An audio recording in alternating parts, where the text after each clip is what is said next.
Let me be clear. UAP are real.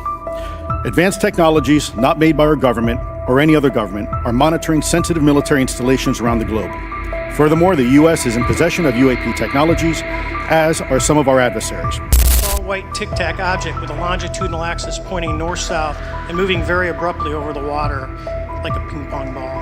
There were no rotors, no rotor wash, or any sign of visible control surfaces like wings. As we started clockwise towards the object, my Wizzo and I decided to go down and take a closer look at the other aircraft staying on high cover to observe both us and the tic-tac. I was informed in the course of my official duties of a multi-decade UAP crash retrieval and reverse engineering program, to which I was denied access to those additional read-ons when I requested it.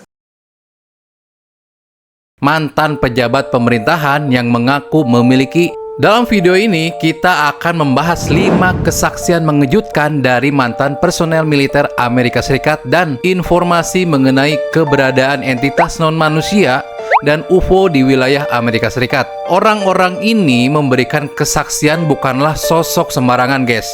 Mereka pernah menduduki jabatan penting di lingkungan militer maupun pemerintahan AS. Jika klaim seperti ini datang dari masyarakat biasa, mungkin sebagian orang akan menganggapnya hanya sebagai dugaan atau cerita tanpa dasar. Namun ketika pernyataan tersebut datang dari orang-orang yang memiliki akses terhadap informasi penting negara, tentu kesaksian mereka tidak bisa begitu saja diabaikan.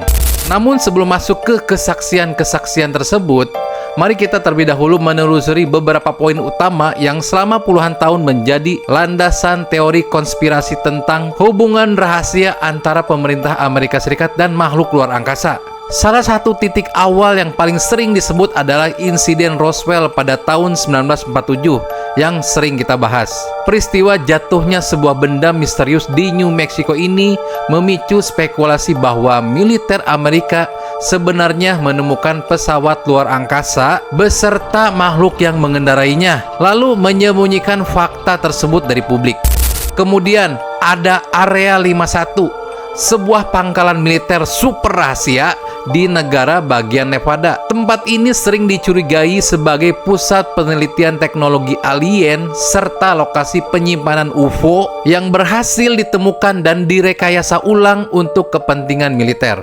Nama lain yang tak kalah terkenal adalah Majestic 12 atau MJ-12, bukan Michael Jackson ya. Sejumlah dokumen yang beredar mengklaim bahwa pemerintah Amerika membentuk komite rahasia pada tahun 1947 untuk menangani berbagai urusan yang berkaitan dengan kontak antara manusia dan entitas non-manusia. Meski keaslian dokumen tersebut masih diperdebatkan dan dianggap palsu oleh pemerintah AS, kisahnya terus menjadi bahan diskusi hingga saat ini. Lalu ada teori yang lebih kontroversial lagi, yaitu dugaan adanya perjanjian rahasia antara Presiden Dwight D. Eisenhower dan ras alien yang dikenal dengan nama Grace pada tahun 1954. Menurut teori ini, para alien diperbolehkan melakukan penculikan manusia dan hewan untuk tujuan penelitian. Sementara pemerintah Amerika menerima teknologi canggih sebagai imbalannya. Namun penting untuk diingat bahwa hingga saat ini tidak ada bukti ilmiah yang dapat membuktikan kebenaran klaim-klaim tersebut. Para ilmuwan dan berbagai lembaga pemerintah Amerika Serikat secara konsisten menyatakan bahwa belum ditemukan bukti kredibel mengenai keberadaan alien maupun kerjasama rahasia dengan makhluk luar angkasa. Banyak kasus yang pada akhirnya dijelaskan sebagai balon cuaca, proyek militer rahasia, fenomena alam, atau sekedar kesalahan identifikasi objek tersebut. Meski demikian, berbagai teori dan kesaksian yang terus bermunculan membuat topik ini tetap menjadi salah satu misteri besar yang belum terpecahkan hingga saat ini. Sebelum lanjut, jangan lupa like, subscribe, dan tulis pendapat kalian di kolom komentar ya. Tanpa berlama-lama lagi, mari kita masuk ke kesaksian yang pertama.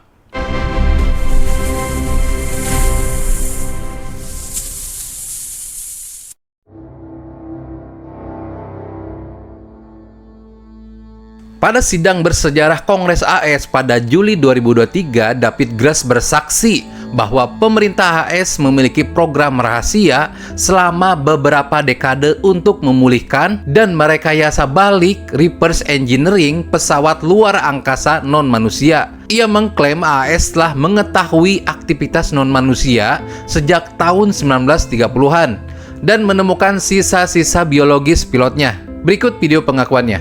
In 2019, the UAP Task Force Director asked me to identify all special access programs and controlled access programs, also known as SAPs and CAPs, we needed to satisfy our congressionally mandated mission, and we were direct report at the time to the DepSecDef. At the time, due to my extensive executive level intelligence support duties, I was cleared to literally all relevant compartments and in a position of extreme trust, both in my military and civilian capacities. I was informed in the course of my official duties of a multi-decade UAP crash retrieval and reverse engineering program, to which I was denied access to those additional read-ons when I requested it.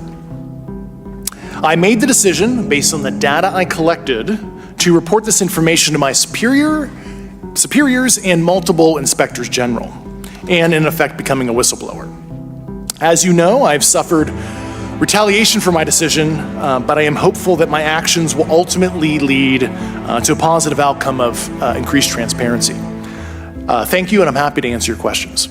Kita akan bahas pengakuannya lebih mendalam agar kalian lebih paham ya. David Grush, mantan perwira intelijen selama 14 tahun di Angkatan Udara AS dan Badan Intelijen Geospasial Nasional, dan ia pernah menjabat sebagai pimpinan analisis uap dan objek transmedium. David Grush menjelaskan bahwa ia resmi menjadi whistleblower. Nah, untuk kita ketahui bersama, whistleblower artinya begini: seseorang yang mengungkapkan atau melaporkan informasi mengenai tindakan legal, tidak etis, kecurigaan, atau pelanggaran hukum di dalam suatu organisasi atau institusi kepada pihak yang berwenang. Jadi intinya dia itu orang dalam di suatu organisasi dan dia mengungkapkan fakta tersebut yang pernah dia alami, begitu ya artinya dari whistleblower. Kita akan lanjut kembali. Pada Mei 2022, setelah menerima laporan dari berbagai personel militer dan intelijen kredibel bahwa pemerintah AS menyembunyikan informasi uap di luar pengawasan Kongres. Ini menegaskan bahwa kesaksiannya didasarkan pada informasi dari individu dengan rekam jejak terpercaya. Mereka membuktikan bukti kuat berupa foto, dokumen resmi, dan kesaksian rahasia yang telah diuji keabsahannya oleh David Grush selama 4 tahun.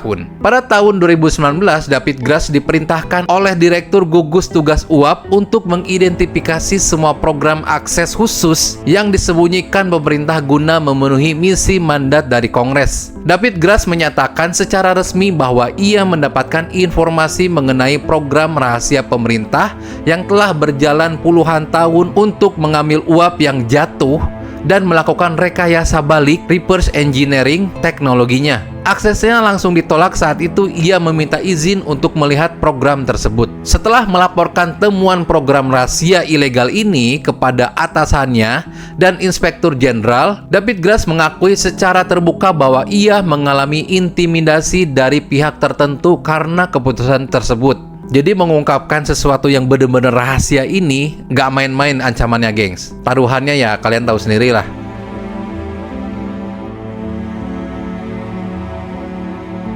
Selanjutnya kita akan masuk ke saksian nomor kedua, yaitu Luis Elizondo. Dia bersaksi di hadapan Komite Pengawasan DPR AS bahwa fenomena anomali tak dikenal adalah fenomena nyata. Ini benar-benar dia negesin banget nih. Ia mengungkapkan adanya program rahasia pemerintah yang menyelidiki teknologi canggih yang melanggar hukum fisika dan menuduh bahwa data penting disembunyikan dari publik demi keamanan nasional. Berikut video pengakuannya.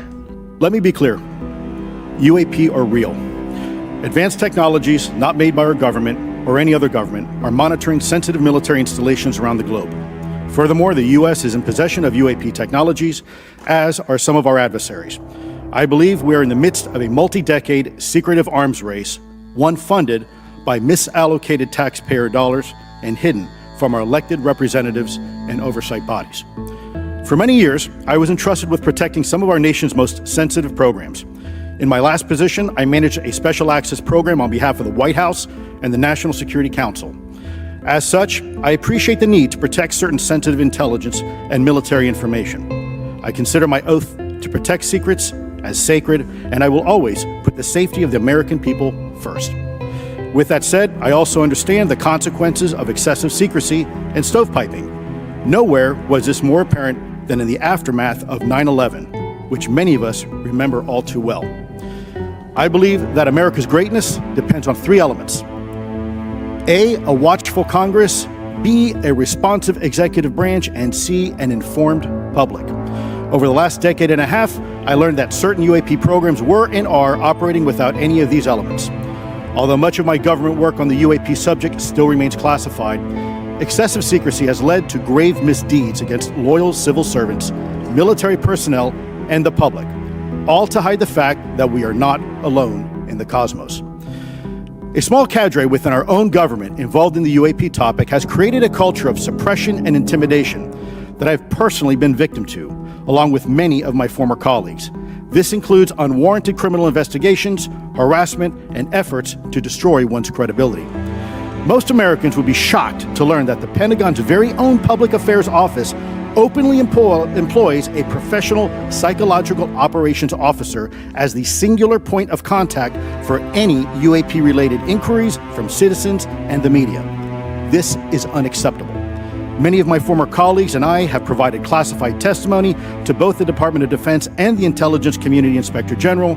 Many of us have subsequently been targeted by this cabal with threats to our careers, our security clearances, and even our lives. This is not hyperbole, but a genuine fact, and this is wrong. To fix these problems, I propose three principal actions. First, Congress and the President should create a single point of contact responsible for a whole-of-government approach to the UAP issue. Currently, the White House, CIA, NASA, the Pentagon, Department of Energy, and others play a role, but no one seems to be in charge, leading to unchecked power and corruption. Second, we need a national UAP strategy that will promote transparency and help restore the American public's trust at a time when the public's trust is at an all-time low. This strategy should include a whole-of-government approach, including the academic and scientific communities, the private sector, and our international partners and allies. Third, Congress should create a protected environment so whistleblowers desperate to do the right thing can come forward without fear. As it currently stands, these whistleblowers suffer because of stigma, a code of silence, and concerns about retaliation.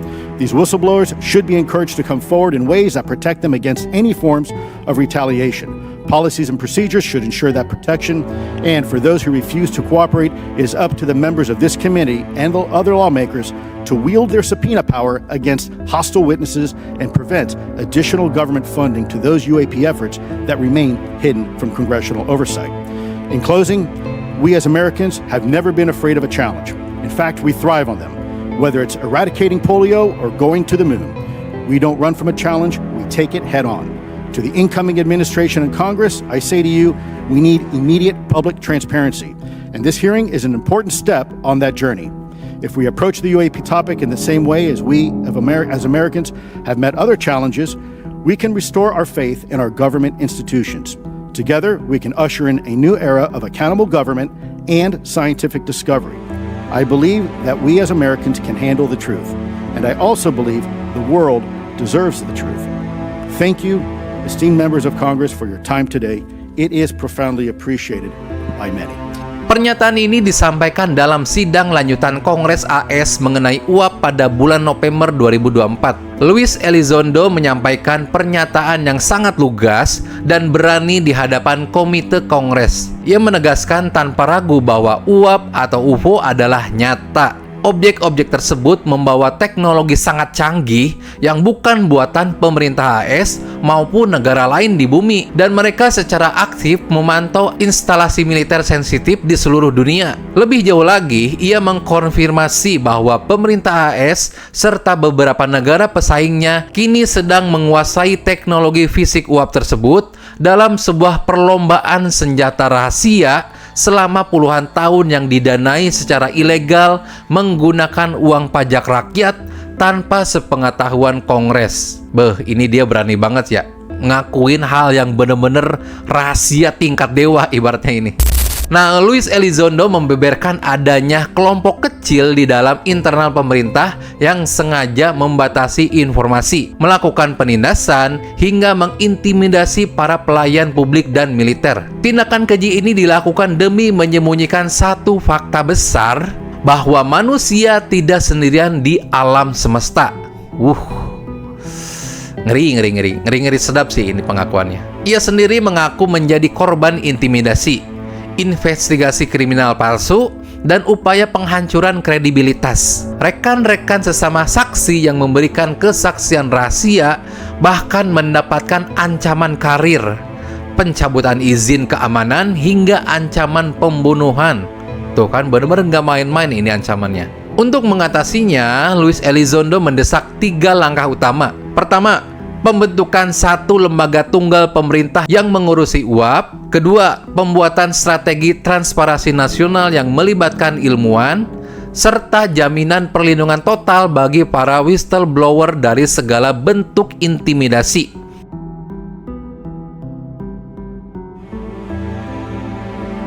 Pilot senior ini bersaksi mengenai insiden Tic Tac tahun 2004. Ini pernah kita bahas ya, cuman kita akan bahas lagi lebih mendalam. Ia dan timnya melihat objek berbentuk kapsul yang bermanuver di udara dengan kecepatan yang tidak masuk akal, serta melesat menghilang dengan cara yang menentang logika teknologi manusia di negara manapun. Berikut video pengakuannya dan ada video amatir rekaman benda asing tersebut. As you know, my name is David Fravor. I'm a retired commander in the United States Navy. In 2004, I was a commanding officer of Strike Fighter Squadron 41, the world-famous Black Aces. We were attached to Carrier Wing 11, stationed on board the USS Nimitz, and had begun a 2-month workup cycle off the coast of California. On this day, we were scheduled for a 2v2 air-to-air training with the USS Princeton as our control. When we launched off Nimitz, my wingman was joining up. We were told that the training was going to be suspended, and we were going to proceed with real-world tasking. As we proceeded to the west, the air controller was counting down the range to an object that we were going to, and we were unaware of what we were going to see when we arrived. The controller told us that these objects had been observed for over 2 weeks, coming down from over 80,000 feet, rapidly descending to 20,000 feet, hanging out for hours, and then going straight back up. For those who don't realize, above 80,000 feet is space. We arrived at the location at approximately 20,000 feet, and the controller called merge plot, which means that our radar blip was now in the same resolution cell as the contact. As we looked around, we noticed that we saw some whitewater off our right side. It's important to note that the weather on this day was as close to perfect as you could ask for off the coast of San Diego. Clear skies, light winds, calm seas, no whitecaps from waves, so the whitewater stood out in a large blue ocean. All 4 of us, because we were in F-18Fs, so we had pilots and Wizzo in the back seat, looked down a saw a white tic-tac object with a longitudinal axis pointing north-south and moving very abruptly over the water like a ping-pong ball. There were no rotors, no rotor wash, or any sign of visible control surfaces like wings. As we started clockwise towards the object, my Wizzo and I decided to go down and take a closer look with the other aircraft staying in high cover to observe both us and the tic-tac. We proceeded around the circle about 90 degrees from the start of our descent, and the object suddenly shifted its longitudinal axis, aligned it with my aircraft, and began to climb. We continued down another 270 degrees nose low where the tic-tac, or we continued 270 degrees to where, and we went nose low to where the tic-tac would have been. Our altitude at this point was about 15,000 feet, and the tic-tac was about 12,000. As we pulled nose onto the object, within about a half mile of it, it rapidly accelerated in front of us and disappeared. Our wingman, roughly 8,000 feet above us, lost contact also. We immediately turned back to see where the whitewater was at, and it was gone also. So as we started to turn back towards the east, the controller came up and said, "Sir, you're not going to believe this, but that thing is at your cap point roughly 60 miles away in less than a minute. You can calculate the speed." We returned to Nimitz. We were taking off our gear. We were talking to one of my crews who was getting ready to launch. We mentioned it to him, and they went out and luckily got the video that you see, that 90-second video. What you don't see is the radar tape that was never released, and we don't know where it's at, of the active jamming that the object put on an APG-73 radar, and I can get into modes later if you're interested. What is shocking to us is that the incident was never investigated. None of my crew were ever questioned. Tapes were never taken, and after a couple days, it turned into a great story with friends. It wasn't until 2009 till Jay Stratton had contacted me to investigate. Unbeknownst to all, he was part of the ATIP program in the Pentagon led by Lou Elizondo. There was an unofficial official report that came out that's now on the internet. Years later, I was contacted by the other pilot, Alex Dietrich, and asked if I'd been contacted, and I said no, but I'm willing to talk. I was contacted by Mr. Elizondo, and we talked for a short period of time, and he said we'd be in contact. A few weeks after that, I was made aware that Lou had left the Pentagon in protest and joined forces with Tom DeLonge, Chris Mellon, Steve Justice, and others to form Two Stars Academy, an organization that pressed the issue with leading industry experts and U.S. government officials.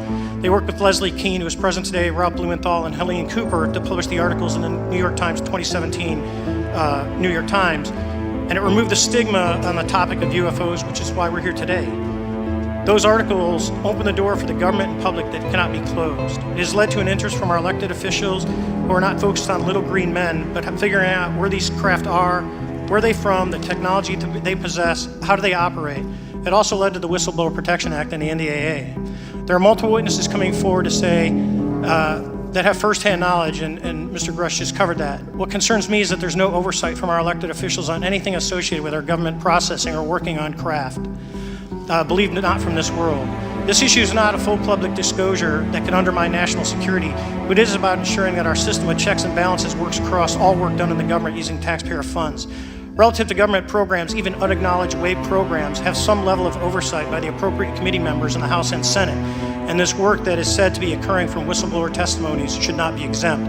In closing, I would like to say that the Tic Tac object we engaged in 2004 was far superior to anything that we had on time, have today, or are looking to develop in the next 10 years. If we in fact have programs that possess this technology, it needs to have oversight from those people that the citizens of this great country elected in office to represent what is best for the United States and best for the citizens. I thank you for your time. Thank you very much.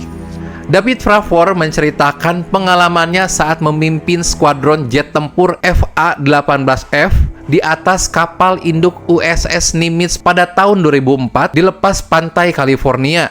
Saat sedang melakukan latihan rutin, misinya dialihkan secara mendadak oleh pengontrol udara di kapal USS Princeton untuk mendatangi sebuah objek nyata. Pengontrol udara melaporkan bahwa objek-objek misterius ini sudah dipantau selama 2 minggu. Mereka turun sangat cepat dari ketinggian di atas 80.000 kaki, batas luar angkasa ke 20.000 kaki. Melayang berjam-jam lalu melesat kembali ke atas dengan cepat. Saat tiba di lokasi dengan cuaca yang sangat cerah dan laut yang tenang, Prapor dan 3 awak pesawat lainnya melihat gangguan air putih di laut, dan di atasnya terdapat objek berbentuk lonjong seperti permen Tic Tac.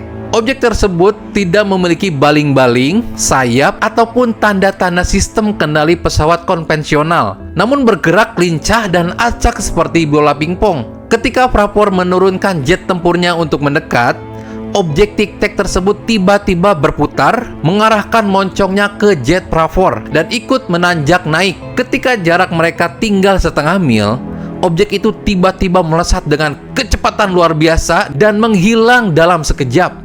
Kurang dari semenit kemudian, pengontrol radar melaporkan objek tersebut sudah berada di titik tujuan jet Prapor berikutnya yang berjarak 60 mil, sekitar 96 km. Prapor menegaskan bahwa teknologi objek Tic Tac tersebut jauh melampaui apapun yang dimiliki manusia saat itu. Saat ini, atau yang sedang dikembangkan dalam 10 tahun ke depan, ia juga mengecam fakta bahwa insiden ini sempat tidak diselidiki selama bertahun-tahun oleh Pentagon dan mendesak Kongres untuk melakukan pengawasan ketat terhadap program-program pemerintah terkait teknologi yang ia yakini bukan dari dunia ini.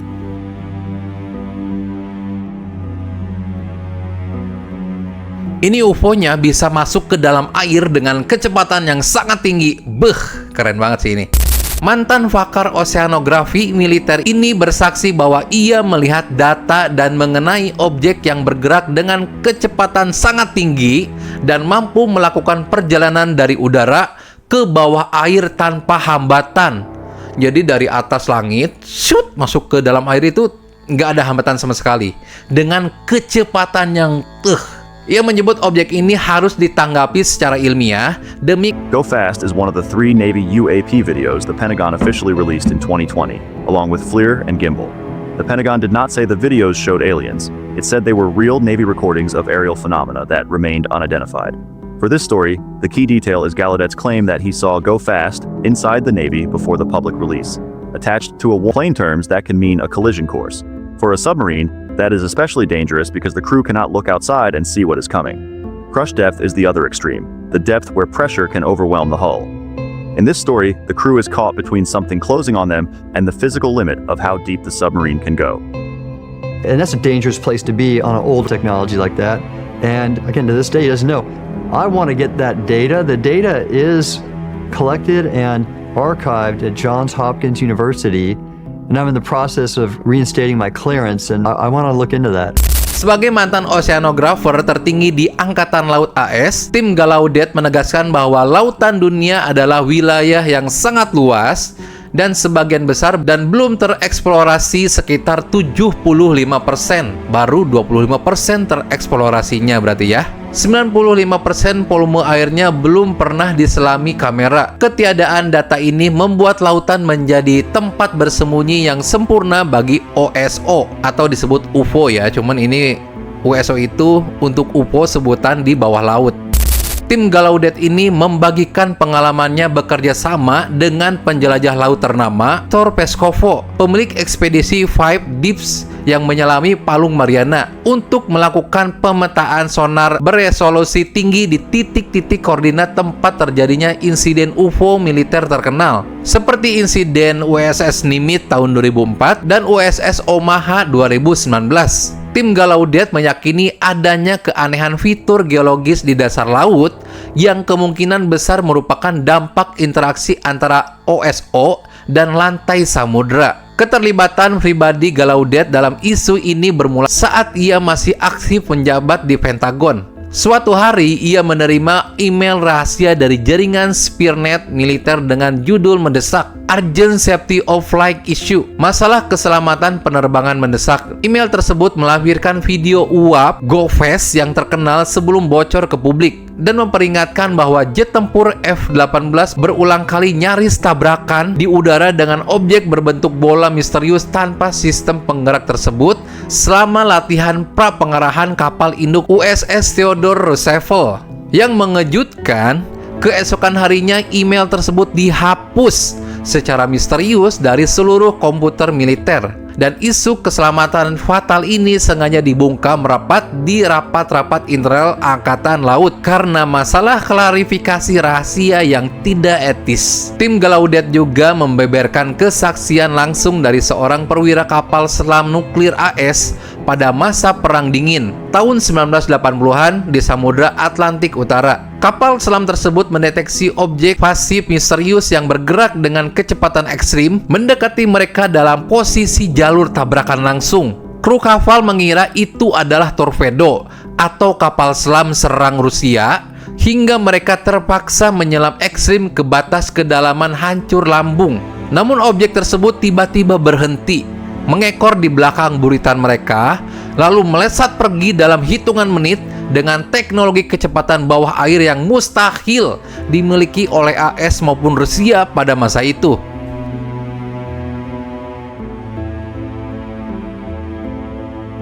Dalam keterangannya, Neil mendukung klaim David Grush dan secara terbuka menyebut bahwa peradaban non-manusia telah lama melakukan kontak dan interaksi dengan manusia, serta AS telah mengumpulkan teknologi tersebut secara diam-diam. Berikut video pengakuannya secara podcast ya. There's sort of three lines of evidence that you can look at. There's the first principles, there's sort of testimonial from people that are in positions to know, and then there's the data. So like if we're going to kind of run through those from first principles, the going in position is probably the laws of physics are the same here that they are everywhere else. And undoubtedly there's some exceptions, but in general, that's pretty much accepted by everybody. And so if you look at how quickly life evolved on our planet, the argument that's usually made is that life is uncommon and that faster than light travel is not possible. And both of these things really have no evidence for them. It's the exact opposite. So for instance, there are blue-green algae fossilized in stromatolites from 3.5 billion years ago. And recent scholarship has indicated that life may have evolved even earlier, 4.1 billion years ago. So the Earth itself is 5 billion years old. The crust has not even cooled by 4.1 billion years ago. So there's evidence that life evolved on Earth at the earliest possible time, even earlier than would be reasonably suspected. There's microbes that can live in outer space that we've determined are viable. And recently, as of maybe a month ago, people had identified microbes that were in stasis in 2 billion year old terrestrial rock that were brought back to life. So in essence, life is either evolving very quickly or some sort of panspermia situations going on. That's what all the evidence sort of suggests. Mercury 7 astronauts who chased UFOs in 1951 over West Germany and had testified before the United Nations in 1979 to that fact. You can look at the incursions over the northern U.S. Ballistic Missile Early Warning System in the 70s, where radars were picking up UFOs, and then you can look at, in the 1960s, the readiness status change of our ICBMs at Malmstrom Air Force Base, where missiles were taken offline, and then in the Soviet Union, an analogous thing where missiles were brought online, and there are FOIA documents and testimony to the reality of that. There's an agreement between the former Soviet Union and the United States that's still in force, intending to reduce the threat of nuclear war, where there's a stipulation that either side will notify the other if UFOs impact their missile early warning systems. Vatican and looked at their various archives. They have many, over 53 miles of shelving of old documents. These are the kinds of things you see in archives, material culture, codexes, things like this. Philadelphia has a wonderful archive. So I looked at archives and I was looking for data about purgatory, which I found. But I also found reports of aerial phenomena by Catholic people from Europe and Canada and the United States from 1200 to 1800. And I thought these were interesting because a lot of times when European Catholics, say, saw something in the sky, they would have a moment of confusion. What is this? What are the things they would see in the sky? So they would see discs, light, orbs. Sometimes they would see things they thought were flying houses, the flying house of Laredo. So these, they would see these aerial phenomena, and I took notes because I'm a researcher and that's what I do. I don't leave data out. So I had this long list of these sightings. Sometimes they would interpret them as souls from purgatory that needed to be prayed away, but they saw these things. And I thought that was interesting, but UFOs never crossed my mind. So I kept a log of these sightings. Podcast antara Jesse Mitchell, Colonel Carnell, itu mantan Satgas UAP militer AS ya, dan Profesor Diana Pasulka, ahli sejarah agama. Podcast ini membahas tentang UFO. Ini benar-benar seru banget untuk kita bahas bersama. Kolonel Carnell menegaskan bahwa keberadaan fenomena non-manusia ini sudah tidak bisa didebat secara faktual. Pemerintah memiliki data radar, video militer, hingga saksi mata dari para pilot tempur dan astronot. Menariknya, Carr menyebut ada pola historis yang konsisten di mana objek-objek ini sangat tertarik dengan teknologi nuklir kita. Mereka bahkan pernah menonaktifkan sistem rudal AS dan mengaktifkan rudal Soviet seolah memberikan peringatan. Mengapa informasi ini ditutupi? Alasannya bukan sekedar rahasia militer, melainkan karena pemerintah takut akan terjadinya ontological shock, sebuah kepanikan massal ketika umat manusia tiba-tiba sadar bahwa kita bukanlah puncak dari kesadaran atau penguasa di alam semesta ini. Disinilah sains bertemu dengan sejarah agama. Profesor Diana Pasulka awalnya meneliti arsip tua Vatikan dari abad ke-13 untuk mencari narasi tentang kematian, tetapi ia justru menemukan ratusan laporan mengenai piring terbang, bola cahaya, dan rumah terbang. Ketika ia membawa data ini ke para ilmuwan kedirgantaraan, mereka sangat terkejut karena deskripsinya sama persis dengan UFO modern. Salah satu contoh paling nyata adalah pengalaman Santo Franciscus dari Assisi pada tahun 1200-an. Catatan saksi mata menyebutkan ia bertemu dengan makhluk bercahaya bermata satu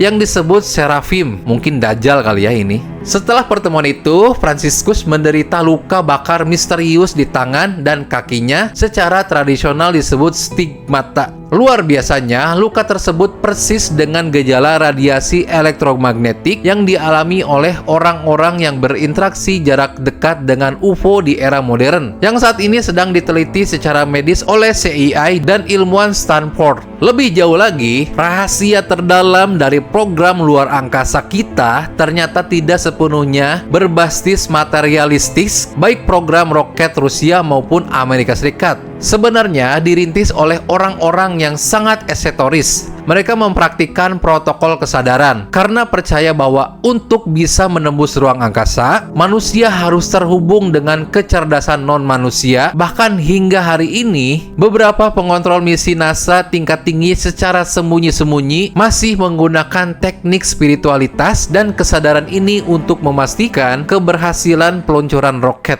Kalau menurut kalian bagaimana? Apakah kesaksian-kesaksian ini cukup meyakinkan atau masih banyak tanda tanya yang belum terjawab? Tulis pendapat kalian di kolom komentar ya. Demikianlah pembahasan kita kali ini. Perlu diingat, sebagian besar kesaksian yang telah kita bahas masih berupa klaim dari para saksi. Hingga saat ini belum ada bukti ilmiah yang secara pasti membuktikan keberadaan makhluk luar angkasa maupun kerjasama rahasia dengan pemerintah. Belum di announcement kali.